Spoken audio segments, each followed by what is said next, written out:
you doing, Shabir? Oh, very good, Mike. It's really great to meet you today. Let's see, you started off, well, let me go with what you said last here about the developing legend within the Gospels. You spent some time talking about how the traditions of the resurrection narratives had developed embellishments over time, and there were some legendary additions and so forth, and so therefore we shouldn't believe the accounts at all. In my opening speech tonight, I was pretty careful to discuss evidence that predates the Gospels by decades. In fact, stuff which goes back to the original disciples themselves. And so I think the Gospels are reliable, but let's just say for a moment, in fact, I'd be happy for the remainder of our debate this evening to just concede for the sake of argument. The Gospels are filled with errors and contradictions, we'll say. How does that impact the evidence that I provided, which again comes decades earlier? I mean, it seems to me that what happened is you're assaulting this hill and you're throwing grenades and we're seeing explosions, but I'm on this other hill and I'm saying, well, what's he doing over there? My army's on this hill. And how would you respond to that? Well, the evidence which you have cited showing that there was an early acknowledgement that Jesus reappeared to his disciples is not something that historians deny, or that what I've presented denies. You have evidence that there was a blossoming Christian faith. People believe that Jesus is alive. Muslims believe that Jesus is alive. But the belief that someone is alive and in heaven with God does not necessitate his bodily resurrection. In the Gospels themselves, you have it that Jesus proclaims that Abraham and Moses are alive. They're alive with God. But the belief that they're alive does not necessitate their bodily resurrection. So it is quite possible that the disciples of Jesus, witnessing the crucifixion event, later on came to the conclusion, for whatever reason, that God raised Jesus from the dead. And that conclusion does not necessitate finding his tomb empty and knowing that he physically, bodily resurrected from the dead. It is just a faith expression of the closeness that Jesus had with God and a conviction of his disciples that God did not leave Jesus alone to suffer in this horrible way. I think I'd have to take issue with that, because when we go back to the earliest tradition, like, for example, the creeds, there's several of them peppered throughout the New Testament, but let's just, we talked about 1 Corinthians 15, that he died, and that he was raised, and that he appeared. In Romans chapter 1, verses 3 and 4, and the majority of scholars acknowledge that we have an actual early formula or oral tradition there. It says that he was declared the Son of God with power by the Spirit of holiness through his resurrection from the dead. So in the various early traditions, in fact, that would predate Paul, that predates everything, those references. There are, I counted, 3 creeds themselves within the New Testament that would predate Paul and go back to within just a few years. In fact, James D.G. Dunn says that the creed in 1 Corinthians 15 dates to within months of the crucifixion. So we have very early and goes back to the disciples. Paul himself mentions resurrection or rise from the dead on 30 occasions. So we have a total of 33 references in the New Testament, very early, predating the Gospels, and a number of those predating even Paul, that talks about Jesus being dead and raised, or resurrection. And of course, as I mentioned, the concept of resurrection, the body that was buried is the same body that's raised and was transformed into an immortal body. And the testimony of the disciples is that's the body that appeared to them. Well, I think you have to be aware that the creeds that you're referring to have been identified by scholars combing the New Testament, looking at the writings of Paul. They look at Romans, as you've mentioned. They look at 1 Corinthians. You didn't mention Philippians, but it's there in the back of your mind as another one of the kerygmas that scholars have identified as early statements of faith. But notice that Paul does not say where he got these from. And Paul, in adding his own adding himself to the list of people to whom Jesus appeared, is adding to that list a person to whom Jesus appeared somehow spiritually. Because in the Acts of the Apostles, where the appearance to Paul is described, it is not a physical bodily appearance, but it is a blind flashing light from out of heaven.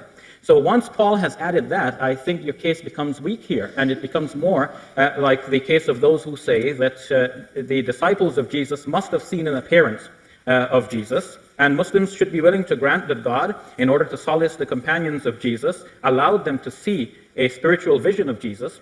that would persuade them that Jesus is alive with God, so that they can go forward and preach the Christian faith, despite the fact that Jesus died this horrible death, which would mark him off in the eyes of people as a condemned criminal, a blasphemer, and a false Messiah.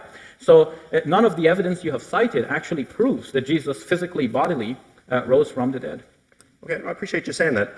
Actually, I don't think that what Paul saw on the road to Damascus was a bodily appearance or a spiritual vision or appearance, like you're saying.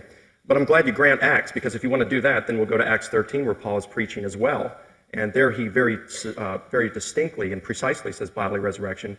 He contrasts King David with Jesus, and he says David died, was buried, his body decayed. Jesus died, was buried, and his body also, but his body did not decay. Rather, God raised it up, and of that we are all eyewitnesses.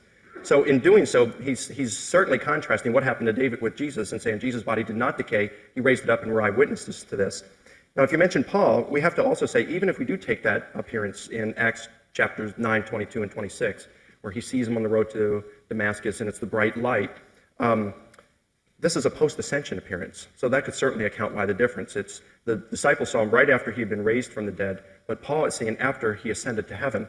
And Paul elsewhere in his own writings is very clear about bodily resurrection. For example, in Romans 8:11, he says, the Spirit who raised Jesus from the dead will also give life to your mortal bodies. So certainly referring to bodily resurrection there. And then you have Colossians 2:9, where it says, in Christ all the fullness of deity dwells in bodily form, and he's using the present tense, and of course this is after post-ascension, so Paul's view is still that Jesus is in a body.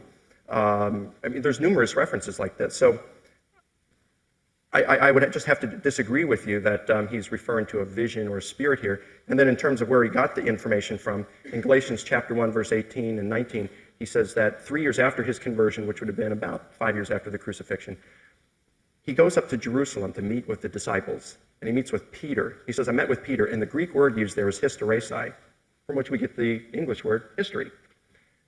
And the word would mean that he went up and he did this historical investigation. He was asking for history of Jesus from Peter. And many scholars believe that this is at the point when Paul received this creed in 1 Corinthians 15 and all this, because he was asking a history of Jesus, and that's where he would have received the information from. Well, I think you've said it yourself, Mike, that there is an assumption there that Paul got this from Peter. But Paul doesn't actually say that.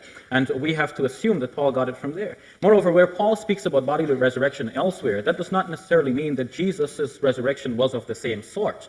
You cannot say that because things generally happen a particular way, every specific case happens as the general case. Moreover, once Paul has been added to that list of appearances, you cannot preclude the fact that others received a similar appearance to the one that Paul received, which is something like a blinding light, something like a spiritual, a non-physical appearance, not Jesus appearing in a bodily form, but a blinding light in heaven. And when you put us all together, you realize that what Mel Gibson, for example, has shown in the movie, that Jesus is sitting there in the tomb, and we get a chance to see in the tomb that nobody else has seen 2,000 years ago. This is exactly the kind of evidence we would have liked to have, and we don't have. So finally, we should say that the evidence for the resurrection of Jesus from the dead is lacking. And if Muslims and Christians believe that God miraculously raised Jesus into heaven in a mysterious way that we do not know how, and that we do not need evidence for, but we accept on faith, this would be fine. But you have made it necessary, and other apologists like yourselves have made it necessary to prove that Jesus actually rose from the dead. And this is where you are in the difficulty. I don't see it as a difficulty because, can I just respond to that? Sure. Because the disciples themselves made it an issue. They claimed resurrection. That's what their claim was. Yeah, but you see, they didn't make this the issue that they must prove. It was Paul who made this the issue. Because it was Paul who said, I've decided to know nothing else but Christ and him crucified. It was Paul who said, and you quoted him, that if Christ is not raised from the dead, then the Christian faith is vain. But why should it be so? Why couldn't the suffering of Jesus, as in the Passion, be enough to base one's faith in Jesus? Why couldn't all of his miraculous teachings, his healings, all of his beautiful teachings, which are found in the Sermon on the Mount, why couldn't that be the basis for Christian faith? Why does he have to resurrect from the dead? God Okay, could now have done we're things any way he starting wanted. to shift questions here, which is part of the intention, to have these parties just unlock and step back a little bit, take a breath, and now we'll shift the initiative at this point to Shabir. He can pick up and carry on, or move on to other topics. Yes. Mike, in your presentation, you presented what you called 3 irrefutable facts. And they're facts you think that have been agreed upon by everyone. One is the death of Jesus on the cross. 2 is the empty tomb. And 3rd, his reappearance to his disciples.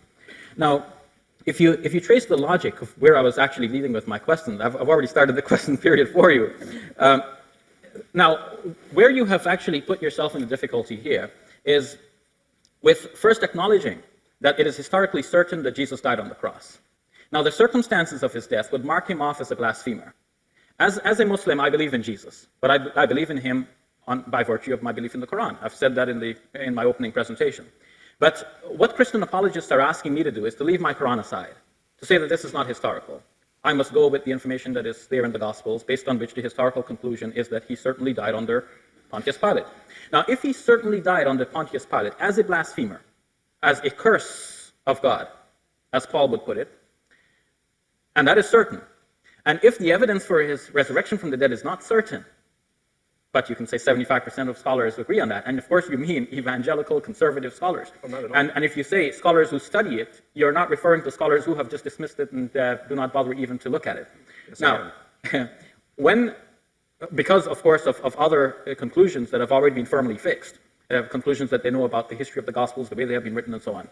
So now, having backed yourself into that corner, you have to provide irrefutable evidence that he also resurrected from the dead. And that is the evidence which you do not have, because you have Gospels which have been evolved over time. The earliest Gospel, the Gospel according to Mark, does not have the ending which we would love to see, Jesus reappearing to his disciples. Somebody had to fix that in later on. You have the later improvements that I've spoken about. How do you respond to that?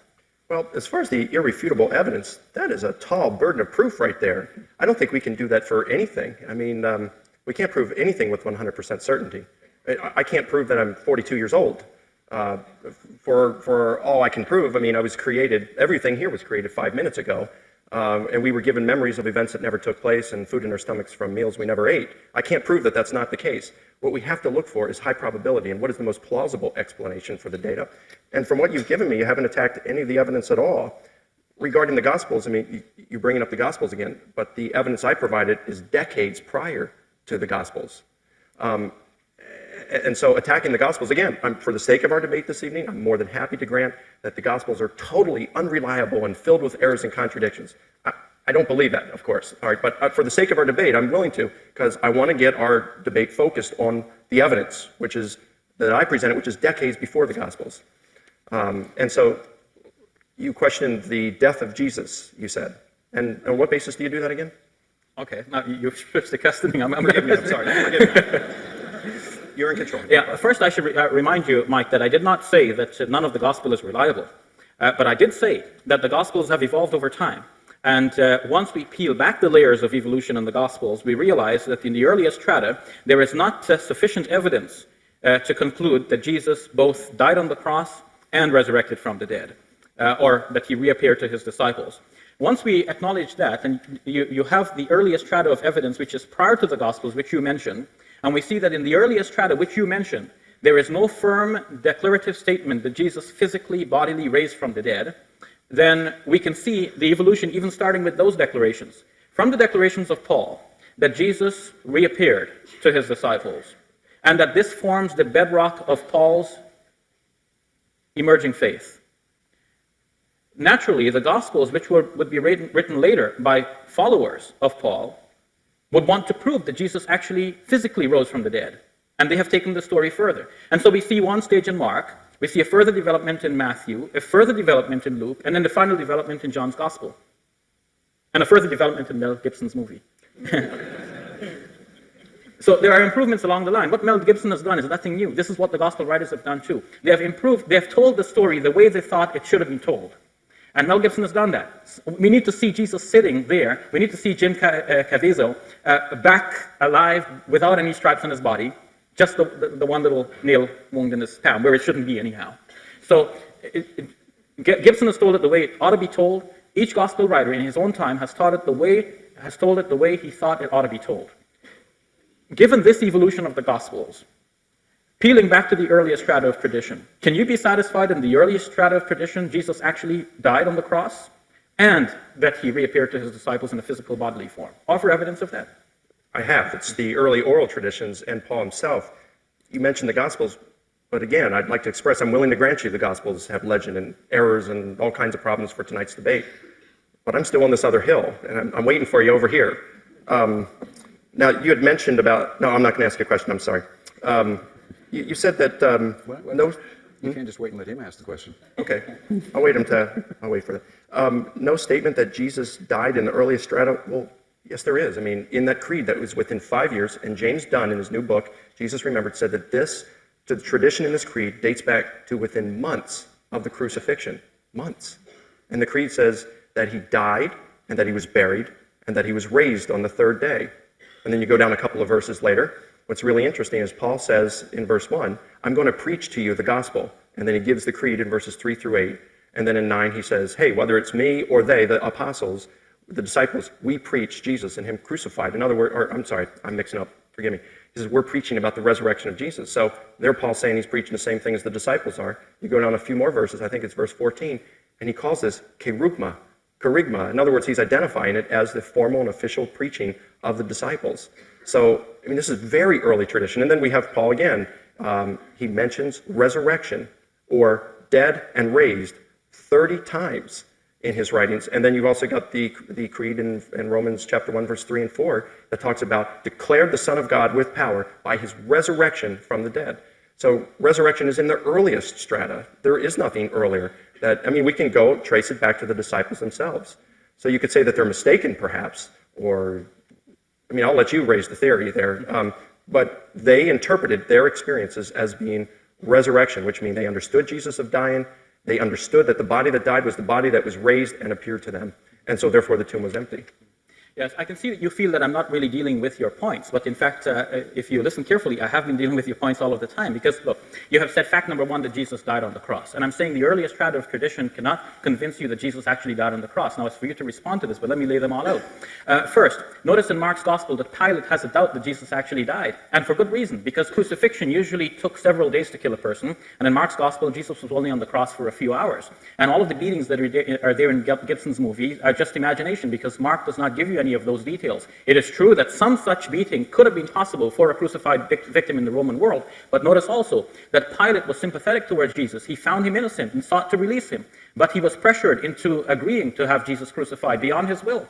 And I think Mel Gibson had it right when he showed the difficulty that Pilate was in there, and he was caught between a rock and a hard place. He finally agreed to have Jesus crucified, but giving that reticence from Pilate, it is possible that his men would not have delivered to Jesus the most brutal punishment possible, and that finally Jesus might not have died on the cross. The one thing that might have killed him would have been the spear wound, but that is mentioned only in the Gospel according to John. That is the last of the four Gospels, remember, and that represents the last strata of evolution among the Gospels. And if that spear wound was delivered, you would be sure that all of the Gospel writers would mention it, because it's such a pertinent fact that would finally prove that Jesus died, or at least give strong evidence for that case, and they do not mention it. The scholars think today that this is an imaginative detail added by John's Gospel in order to prove against the Docetists that Jesus was actually flesh and blood, because we have here the blood and water proving that he is actually real flesh and blood. He's not here as a spirit on the cross, as some Docetists believe. And so we have, within the earliest strata, no firm evidence that Jesus actually died on the cross. So I've dealt with you fact number one, about the empty tomb. Now historians... I'm sorry, can I get a moment to respond to that? Yeah, okay. Yes. You're still dealing with the Gospels, and I'm appealing to this very early evidence, which predates it by decades. If you have answered that, I've shown that this earliest evidence, first of all, the sources are not known. If you cite James Dunn as saying that this was early, that's James Dunn's guess. I respect him as a great scholar, and I read his writings, but after all, it is a scholarly guess from one individual. Somebody else may have a different guess. And that, just that name me charisma, any scholars yes? that, just name me any New Testament historians, okay? And as you know, in New Testament historians, it's largely critical. Many non-Christians, many non-believers, many atheists are in that discipline. Just name me a single New Testament scholar who doubts the death of Jesus. Notice that I have acknowledged previously that all historians, you can include New Testament scholars, except for Muslims, would agree that Jesus died on the cross. Because it is an assumption that somebody who lived 2,000 years ago and is no longer alive is dead. But that's not why New Testament scholars are concluding that. Well, they are concluding that for the same reason as everyone else, that Jesus died on the cross, not because they have any irrefutable proof. And I'm not using irrefutable in the ridiculous sense in which you've treated it. You see, you have firm evidence that Jesus was on the cross and died on the cross. You've said so yourself. Everyone agrees on that. Now, do you have firm evidence that he resurrected from the dead? If someone claims that he resurrected from the dead, then we'd be wondering, did you really see him? And did he really die after all? So it is in the light of the later claim that I'm asking, did he really die on the cross? Show me the evidence that he actually died on the cross. What fatal wound killed him on the cross? Okay. And I've named Raymond Brown, who has gone through a long discussion on this, and finally, he cannot conclude what would have killed him. Of course, if you took him down and you buried him under 6 feet of dirt, he would have died. But that's not what happened to him. So what really killed Jesus? You said yourself, the medical doctors could not agree on what was the cause of death. So if we don't know the cause of death, the only thing we can say is that a man who lived 2,000 years ago and is no longer with us is dead. And I think that's a universal conclusion. But if you say he reappeared to his disciples, then we should go back and look to see whether he was actually dead. And we cannot find the evidence that he was actually dead, can we? Okay, now, I think we can. Everybody attests to it. Our understanding of crucifixion militates against it, and medically, the doctors are saying he died. But I do want to comment on Brown, because you mentioned about the spear wound in Brown, and that's correct. John does mention it. But John's the only one who mentions nails for crucifixion. It's not even in a crucifixion scene. He mentions that to Thomas, you see the nail wounds. He's the only one that mentions the crucifragium, or the breaking of legs. The others didn't do that either, but we don't deny that nails were used in crucifixion or that legs weren't broken. Let me give you a quote by Raymond Brown, since you like to use him. This is in Death of the Messiah, the same book that you quoted from, page 1092 and 93. People who would never bother reading a responsible analysis of the traditions about how Jesus was crucified, died, was buried, and rose from the dead are fascinated by the report of some new insight to the effect he was not crucified or did not die. And on page 1373 says, except for the romantic few who think that Jesus did not die on the cross, most scholars accept the uniform testimony of the Gospels that Jesus died during the Judean prefecture of Pontius Pilate. So again, you brought up the Gospels, and I'm on this other hill, and Raymond Brown is with me. Not really. Not really, because if you read Raymond Brown carefully from the page that you quoted, and I've read it myself as well, that's from the section in which he's dealing with fanciful, imaginative scenarios, whereas, for example, the Ahmadiyyas have claimed that Jesus walked all the way to Kashmir and he died and buried there. Or recently there was an Australian lady, Fearing, who claimed that Jesus came back and he was still alive and he got married to Mary Magdalene. Right. Brown was responding to this kind of imaginative detail. But Brown himself, in the section, if you've read it, dealing with the physiological cause of Christ's death, gives a different picture. In the end, he looks at the kinds of medical examinations that have been done now post-mortem, way thousands of years after the fact, and he dismisses them because he says that the details that are given by the gospel writers should not be taken as actual physical details that occurred, but they're due to a number of factors, including imaginative detail added by the evangelists themselves. And you mentioned some of them. Yes, they're only in the gospel according to John. Not to deny that nails were used in crucifixion, but to say that Jesus was actually nailed to the cross. This is something that the gospel writers wrote because they thought that is how you tell about a crucifixion. But crucifixion did not necessarily involve nailing. One could have been tied as well. And notice that Gibson, in order to have the nail go in the palm, which is traditionally how it is shown, had to also have the arms tied. And notice that the other two who were condemned to be crucified, they had their arms tied to the crossbar. And it was possible to raise a person to the cross and have his arms tied, and he did not have to be nailed. So maybe Jesus was nailed. But to say that he was necessarily nailed because John says so is really to give us more to imagine. About the breaking of the legs. Again, this is doubted by historical scholars because they look at John putting this in place, and they say that John has written this in order to prove the Old Testament scripture to be true. You see, John has done what Gibson has done. What they have done is that they look at and they say, what should have happened to Jesus if we read the Old Testament right? So Gibson reads in the Old Testament that the Son of God will bruise the head of the serpent. And what does he do? He brings the serpent into the Garden of Gethsemane, so Jesus crushes the head of the serpent. Where is that in the Gospels? Gibson has put that in the movie because he thinks that is how it should have been because it was prophesied. In a similar way, scholars have found that the four gospel writers have written things into the Gospels about Jesus, not because this was physically witnessed in the life of Jesus, but because this is how the writers read the Old Testament. They thought this should have happened to Jesus, and so they wrote it. So John thought that there has to be some way in which there is an attempt, people's legs are being broken, but not Jesus's, because it was written, his legs shall not be broken. Even though that was written about the Paschal Lamb, it's something entirely different. They will look on the one whom he has pierced. Even though that is about false prophets who were pierced because they were false prophets, John brings that here about Jesus, even though Jesus is not a false prophet, and that passage had nothing to do with Jesus. But John adds these details, not because they actually physically, historically were witnessed in the life of, or around the death of Jesus, but because John thought that this should have happened, because the Old Testament said so, and he wrote it as though it happened, and the Old Testament confirmed it. Okay. I noticed it's my turn, so how about if I just continue with that? Is that okay? Well, let's take a break and a breath for a moment. I'm not sure if we're debating Mel Gibson or Brown or what here. I would like to encourage us to maybe take a step back and go at this from another direction. Consider that. Water, perhaps? Take a sip of water. Yeah. I've heard several of the points about 3 times, and my hunch is we're not going anywhere after you hear it 3 times. Okay. You've got the next 15 minutes, and then Shabir, you have 15 minutes after that, and then we'll be going to the audience for some questions, about a half hour. If you care to be thinking now what you would like to raise as a question, we'll go from there. Okay. Mike, A few thoughts on the crucifixion, can I say that? if you like. Okay. You mentioned how we can't be certain nails were used. Well, in a very good book by Martin Hengel, an eminent New Testament scholar, titled Crucifixion, he lists 13 sources in antiquity where nails are used, and Josephus can be added to that list for number 14. We can probably add Tacitus to it as well as a 15. Don't mind if I interrupt you, but I didn't deny that nails were generally used in crucifixions, but I'm asserting that nails were not necessarily used in every crucifixion. A crucified victim might also be tied instead of being nailed. Okay. Hengel does mention one account in antiquity where tying to the cross is used, but only that it was used and as a practice in Egypt.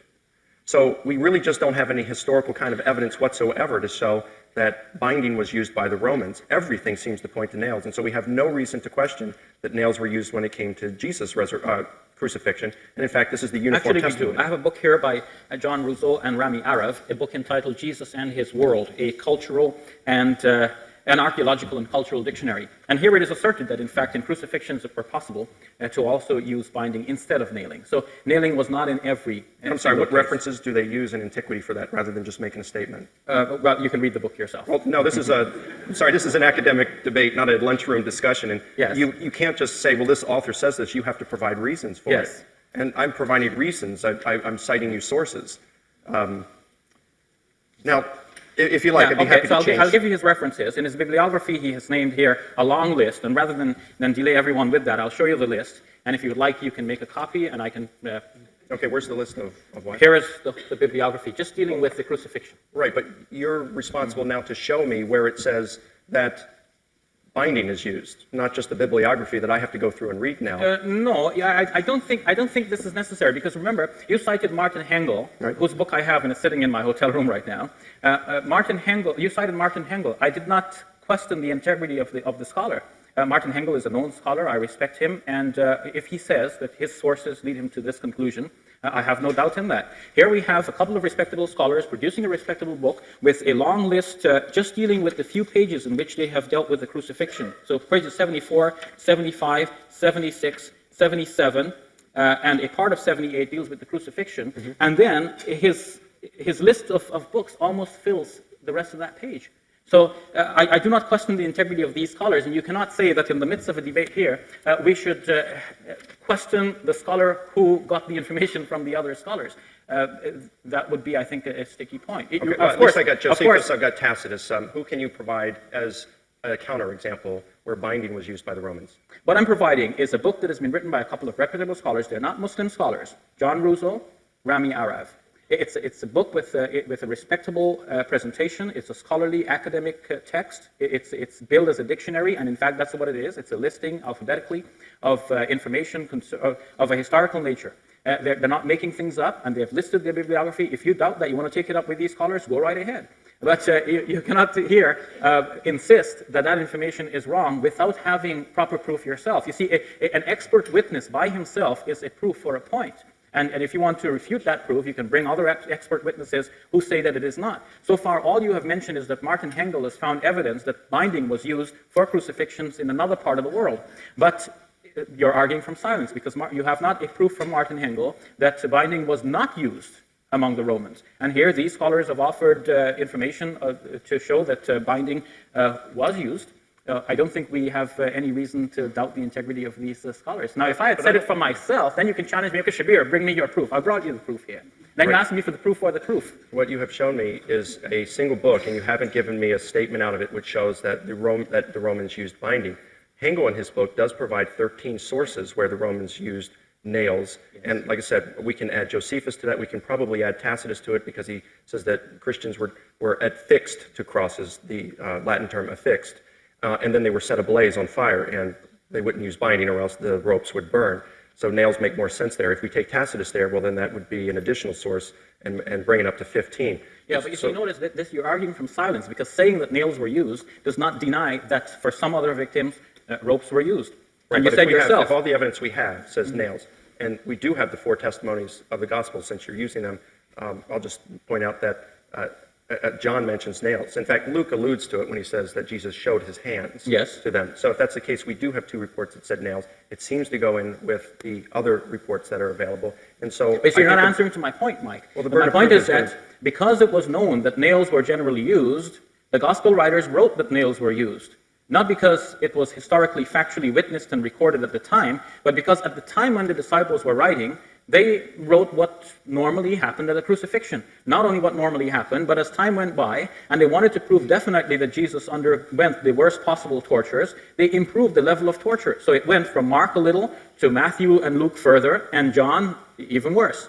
And in Mel Gibson's movie, even further still. So I'm mentioning Mel Gibson's movie not because we're debating that, but because it illustrates what happened with the Gospels, the kind of imaginative work that went in. And the fact that Gibson can do that with us today, even though we have the written Gospels before us to see where he has actually gone off on a tangent, shows the kinds of imaginative work that could have been done before him prior to the availability of these written documents. So the first writers had much more of a latitude to present the case the way they thought it should be presented. And in fact, combing through the Gospels, this is what we find that they did. So that whereas in Mark's Gospel, Pilate is doubtful that Jesus had died so soon, in Mark and Luke, even though they are basically almost verbatim giving us the same story from Mark, they have nevertheless reworded it so that the doubt of Pilate is not expressed in Matthew and Luke. And Raymond Brown says that possibly the reason why Matthew and Luke reworded it such is so that their readers should not also doubt, like Pilate, as to whether or not Jesus had actually died. And I think that reminds me of the Quranic point, that those who differed concerning him were in doubt as to what happened, as to the matter. They were not sure that they actually killed him, and for a certainty, they killed him not. Some other interpretation is necessary here, and in the light of, if no one had claimed that he had resurrected from the dead, perhaps we would accept that he actually died, just like the historians do. And that's what they say, because they do not believe that he actually physically, bodily resurrected from the dead, so they say he died. But if we are to say he resurrected from the dead, then we must question, did he really die or not? And when we look at the earliest strata of evidence, there is no clear indication that he actually died on the cross. the Gospels say he died. All of them say he died. All of the Gospels say he rose from the dead. None of them say there was any doubt. So because I can't prove that nails were used, even though that's the testimony of the Gospels, because I can't prove that ropes weren't used instead, the Gospel writers are doubting whether Jesus died and rose? No, Mike, the gospel writers are not doubting that Jesus died and rose. I don't think you're getting my point. The gospel writers are out to prove that Jesus died and rose. And the later the gospel, the more they try to prove it. And you can see that after the first gospel is written, some questions are raised. And the later gospels try to eliminate those questions. For example, who carried the cross of Jesus? I mentioned in my opening presentation that some second century Christians believed that Simon the Cyrene, who was made to carry the cross of Jesus, was made to look like Jesus and crucified instead. Now, the gospel according to John says that Jesus went out carrying his own cross. And then the next thing you know, he arrives at Golgotha. So you cannot have it both ways. The first three Gospels has it that Simon the Cyrene was compelled to carry the cross because obviously Jesus was too weak to carry it. The Gospel according to John shows that Jesus is strong and powerful throughout. He doesn't get arrested, he hands himself over. Nobody dares to arrest him because they just fall back the moment he says, I am he. Jesus hands himself over because he's deliberately dying for the sins of mankind. A very different picture than we have in the Synoptic Gospels. Now in the Gospel according to John, because Jesus is so strong throughout, he doesn't need anybody to carry his cross, but a more important point. People were reading the other Gospels and using it as a proof that possibly Simon was in fact crucified instead of Jesus. John did not want his Gospel to be read in this particular way, and so he has it that Jesus went out carrying his own cross. He emphasizes that point. Not just simply that Jesus went out carrying his cross, but Jesus went out carrying his own cross, as it says in the NIV. there's an emphasis there because John wants to make sure that everybody knows that there's no Simon of Cyrene here to deal with. It's just Jesus. He's strong throughout. He goes up to the cross by himself. Nobody arrests him. Nobody can take his life away from him. He gives it up of his own accord. He lays it down, and he has the authority and power to take it up again. A very different Jesus, a very different gospel, a very different story, and you can see the evolution. So what you have to deal with is that evolution, and you have to show that the evidence for the actual death and physical bodily resurrection of Jesus from the dead is there in the earliest strata. It is not enough to say, well, the later strata says this. But that's not my argument. My argument has been, it's in the earliest strata. That's what I've been emphasizing. No, but yet you haven't- keep going to the Gospels. I'm saying, I'm over here on this hill. No, but in I'm still fairness, waiting for you. Mike, in fairness, I have actually addressed you over on that other side of the hill. But Because all you're I've saying shown- is the Gospels say this. It's kind of like your argument is, all right, the Gospels contain legend, therefore the sources that existed decades prior to the Gospel must be cut from the same cloth. And that doesn't necessarily follow. No, You what gotta I've show shown that is the an legend existed in the evolution. You beginning. see, the earliest stage in the belief in the resurrection of Jesus was that God somehow raised Jesus back to life, even though people had seen him dying. That God rescued Jesus and raised him to himself. That's the earliest strata. No, It it's did not not that he involve- rescued him. I mean, there's nothing in the early strata that says rescue him. I mean, you presented the rescue theory, but there's no evidence for it. It's contrary to the eyewitness testimony. It's based on a single source written 600 years after Jesus with no contact with the eyewitness. And it's ad hoc. That is because it's a supernatural explanation with no evidence that's contrary to the evidence. It seems that it was constructed not so much in an attempt to rescue Jesus as it is to rescue Islam. No, I'm not speaking of rescue here as rescue prior to death.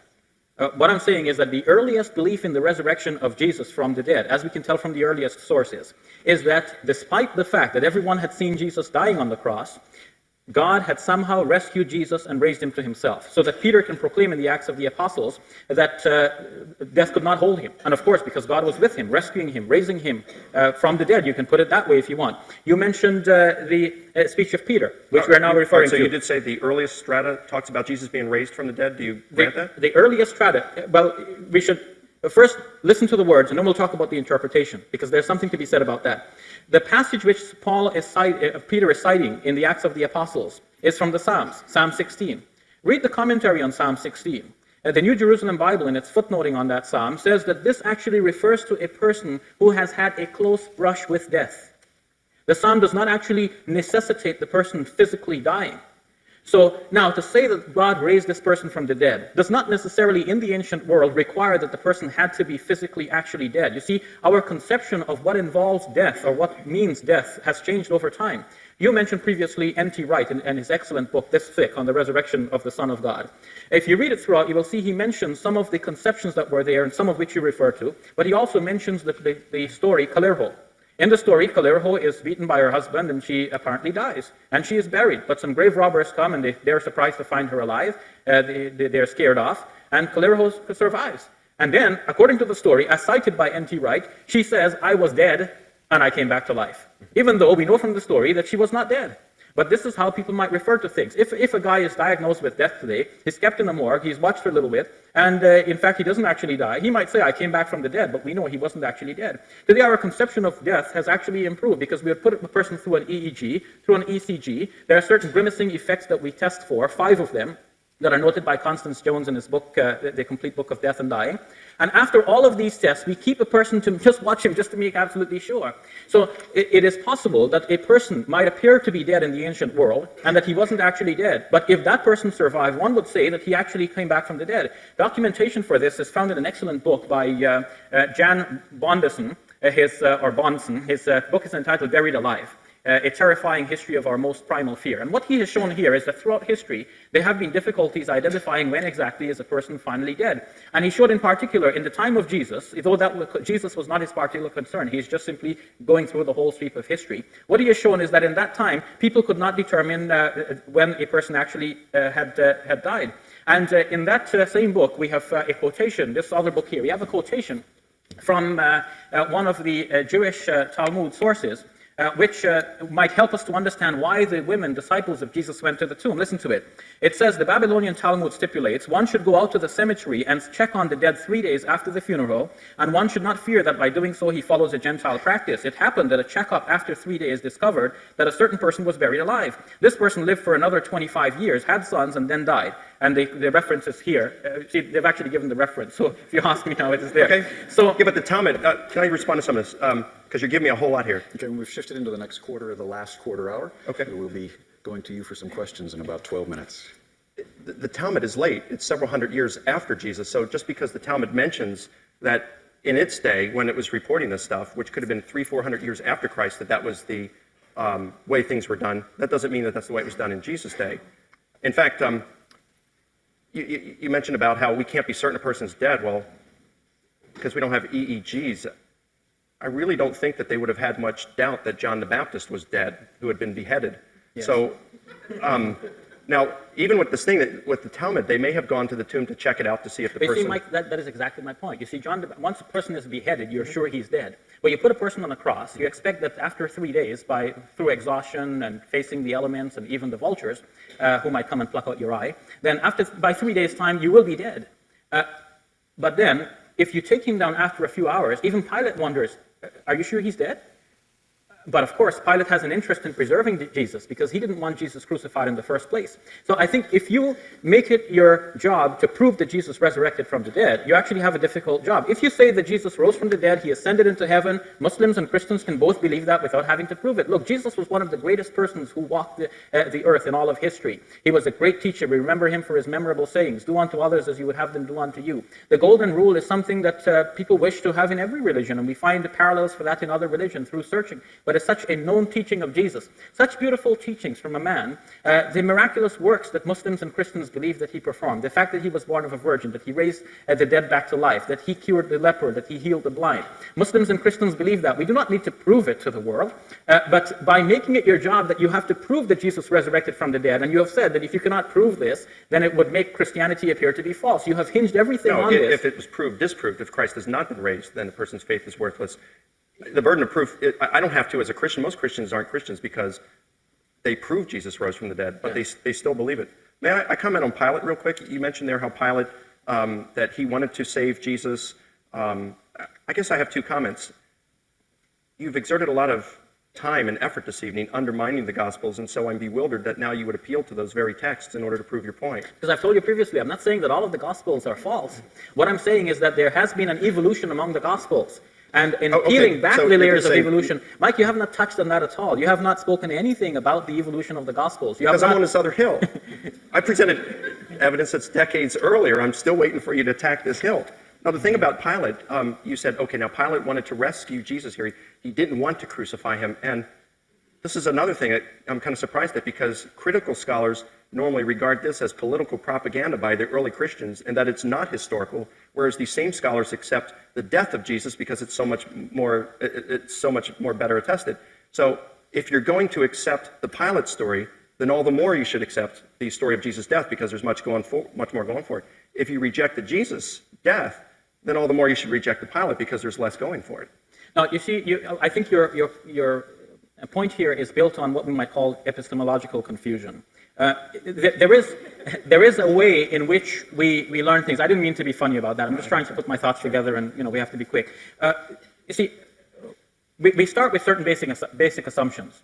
So, basic assumption: I'm a Muslim. Therefore, I believe that the Quran is the Word of God. Therefore, I believe the Quran's depiction that God raised Jesus to himself, and that his enemies did not kill him.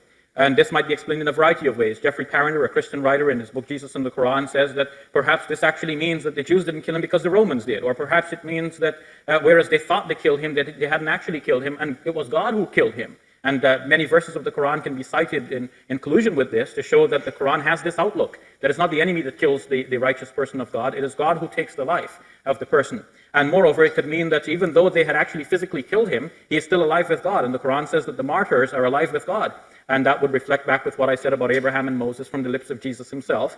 And so from that epistemological perspective, there are many different conclusions that I can form. Now, if I leave that situation behind and pretend for a moment that I'm not going with the Quran, then I have to turn to the Gospels and the histories that are built on the Gospels.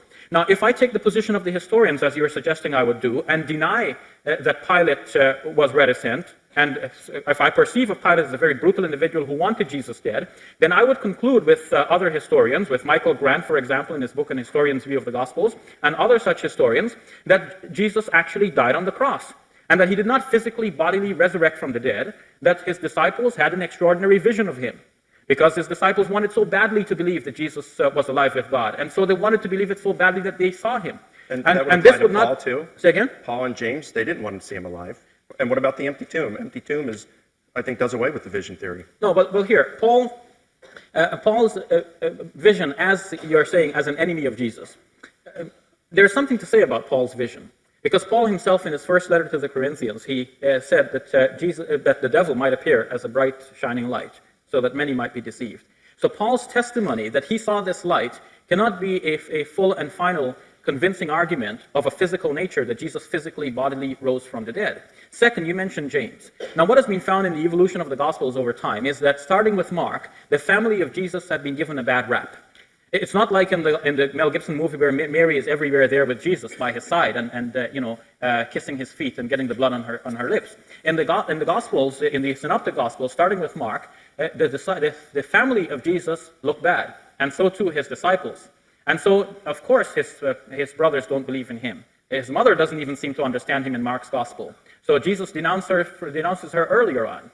And so that is there for a reason, because later Christianity would follow the line of Paul, and because there was tension between Paul and the original disciples of Jesus and the family of Jesus, so Paul was celebrated, and the family and disciples of Jesus were denigrated. So James comes off as a disbeliever, and later on he is the head of the church. Now you have said that is because he has seen a vision of Jesus, but that's not necessarily so. If we go on that strictly historically, historians would say that the fact that James was the head of the church known in Jerusalem, that is a proof that in fact he was not a disbeliever in Jesus, and that in fact the Gospels have given him a bad rap that he did not deserve. Okay, so now, turn it around, you do not have still a proof. Let's bring this to a close. We're a little off proportion in terms of who's saying what or how much is going on here. It's difficult to follow, I know. It is. And again, we want to keep the proportion even. Let's have you ask a final question of Mike, and let Mike respond to that before we go to questions from the audience. Yes. Mike, I have shown in my discussion about the evolution of the Gospels how in the Gospel according to Luke, Jesus appears to the 11 disciples on Easter Day, whereas in the Gospel according to John, Thomas was absent. Now, I've said that John has deliberately worded it this way so that he can create a new event for the further appearance of Jesus. So John is expanding the story, giving us more proof, more physical hard evidence to deal with. How do you deal with this contradiction of facts here, and the fact that we can see that John is doing this? How do you reconcile these different appearance narratives? I guess first I'd say I'm still on this other hill, and that's the Gospels you're referring to.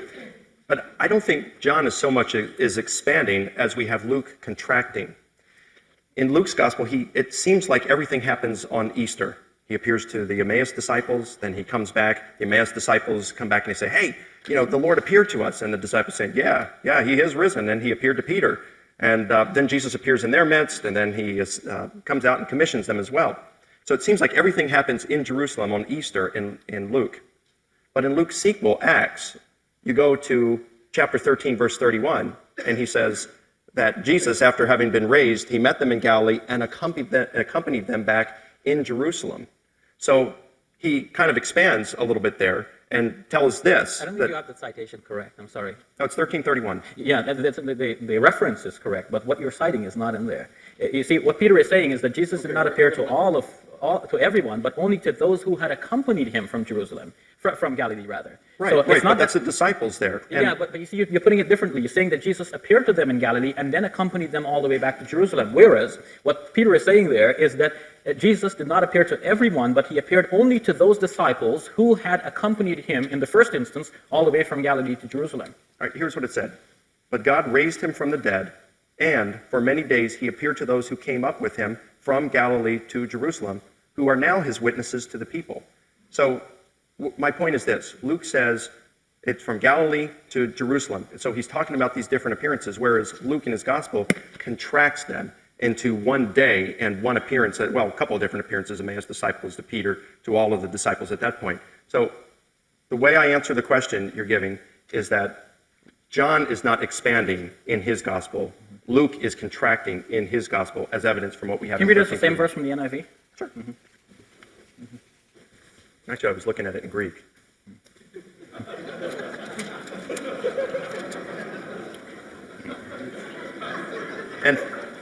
And for many days, please don't laugh. I didn't mean that to be funny, and I really want to make sure we have good communication up here.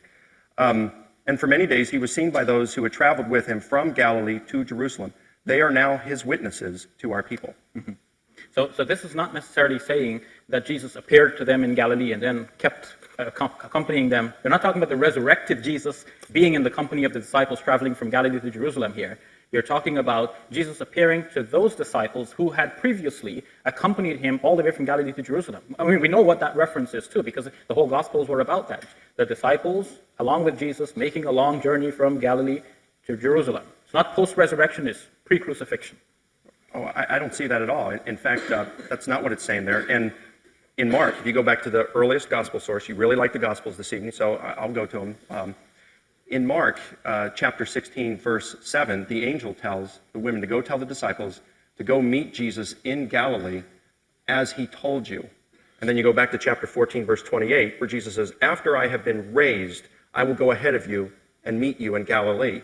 So in Mark, you have the promise, Right. And of course, the later Gospels will deliver that promise. But in Mark's Gospel, the promise is not actually delivered. The angel repeats the promise. Right? But then in Matthew's Gospel, it's delivered. And so Matthew even has the Are angel you suggesting that an appearance didn't take place in Mark?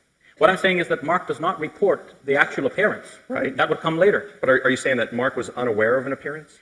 We don't know what's in the mind of Mark. But if Mark does not give us the actual report of the appearance, then we do have an evolution here among the Gospels. An earlier Gospel promising that Jesus will appear, but doesn't say he actually appeared. Right, but if And you want to then- base it on ifs and stuff, I don't think that's very No, strong. but there's no if. bring this to But there's a no close. if, Mike.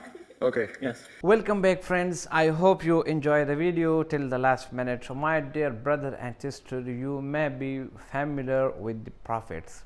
You know who are the prophets and what are the aims of prophets. As we know that Almighty Allah, God, has been created this universe. Almighty Allah created this human being from one piece, from Adam alayhi salam and from his wife Hawa.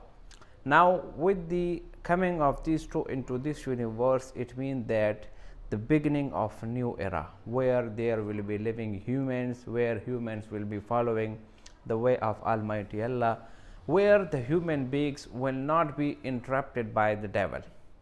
Now, so for here, Almighty Allah create also a negative sign, and that is called devil, because devil is the one who refused to make sajda to Adam by the order of Almighty Allah, as Almighty Allah clearly mentioned in the Holy Quran, وَإِذْ قُلْنَا لِلْمَلَائِكَةِ اسْجُدُوا لِآدَمَ فَسَجَدُوا إِلَّا إِبْلِيسَ.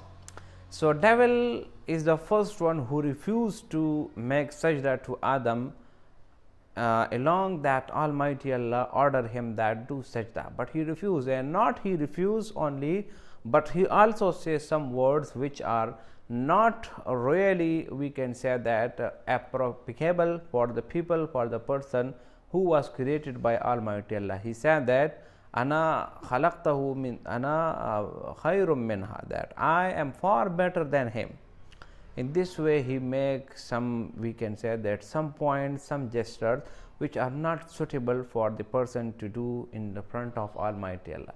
That's why Almighty Allah make him devil, and till the doomsday his mission is that he should interrupt the humans from following the path of Almighty Allah.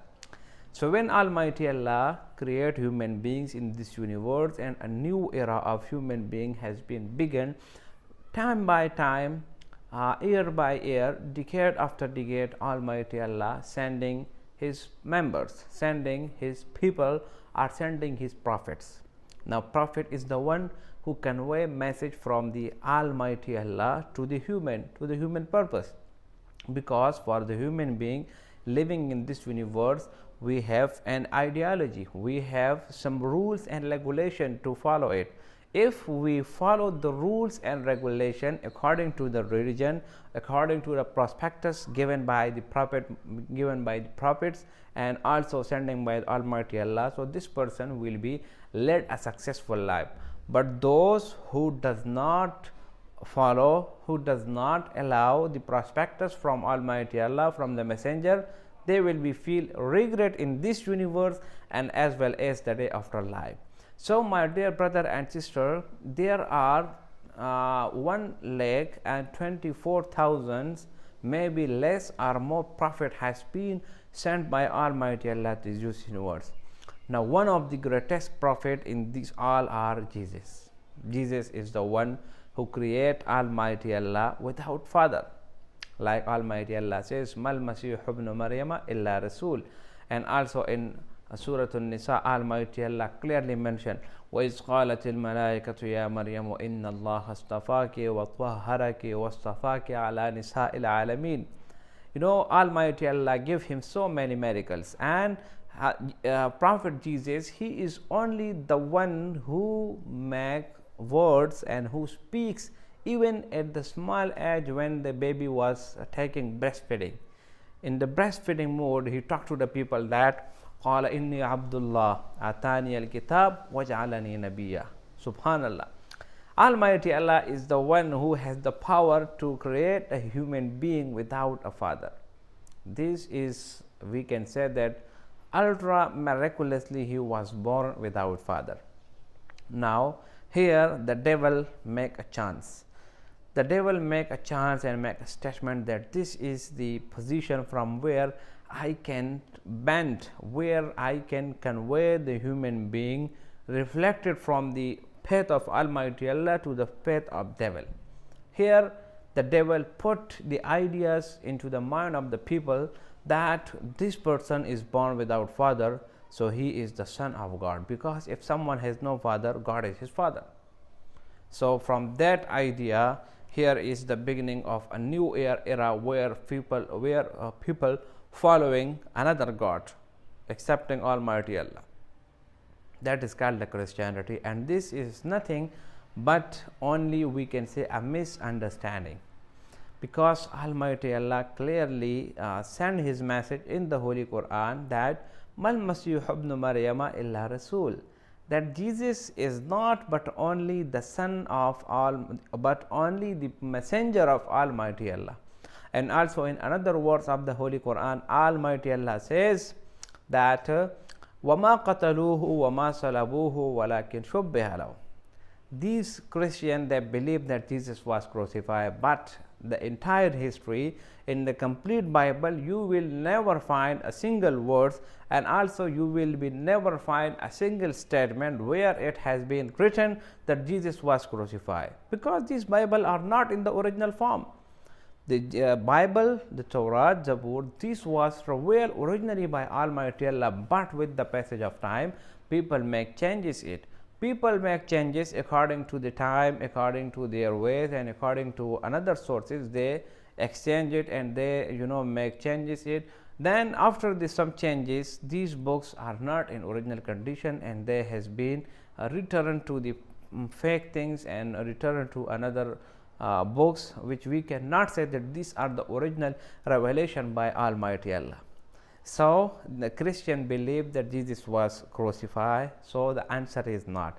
Jesus was not crucified, because as the Sheikh answered him very politely and in a way that where Christian must be believed that yes, we are getting mistakes somewhere else in the Bible or somewhere else from our ancestors. So my dear brother and sister, if someone is making mistake regarding to the Jesus and also regarding to the crucifixion, you must have to visit and recite the Holy Quran, and must have to understand that what Almighty Allah has been sent us in the shape of the Holy Quran, and in the shape of the Holy Quran, that how Almighty Allah says that وَمَا قَتَلُوهُ وَمَا صَلَبُوهُ وَلَكِنْ شُبِّهَ لَهُ. Now the question arises that if Jesus was not crucified, so where is he now? So the answer is that he is still in the sky, because Almighty Allah clearly mentioned in the Holy Quran, بَلْ رَفَعَهُ اللَّهُ إِلَيْهِ, that Jesus is still in the sky. And our Prophet Muhammad sallallahu alaihi wasallam says that near the doomsday, the Jesus will come, and he will come and he will be portray, he will be display only the message of Islam. He will never display this his Christianity or his own religion, and he will also be refuse the people, stopping the people by praying or by worshipping the God or worshipping the Son of God or worshipping any other God. And he will be told to the people that I never told you and your ancestor that worship me, that I am God or I am the Son of God. He will be completely refused to all the people, and he will be preaching the religion of Islam, and he will be get married, he will kill the Dajjal, and after that he will be die at the age of 40. So my dear brother and sister, Jesus is only the messenger of Almighty Allah with some beautiful miracles, because Almighty Allah give him the superior power that whenever he shake hand on the eyes of a blind man, automatically his eyes will be working. أني أخلق لكم من الطين كهيئة الطير بإذني فتنفخ فيها بإذن الله وأبرئ الأكمه والأبرص بإذن الله. And also a disease where the skin color has been changed to black and white, also Almighty Allah gave him the power whenever he shake hand on the face of the body where the disease has been occurred, all the disease were completely escaped. So Almighty Allah give him miracles, and not only to the Jesus, Almighty Allah give each and every prophet miracles just to tell the people that yes, I am the right choice and I am the original prophet from Almighty Allah, because Almighty Allah give me the power, give me the authorities.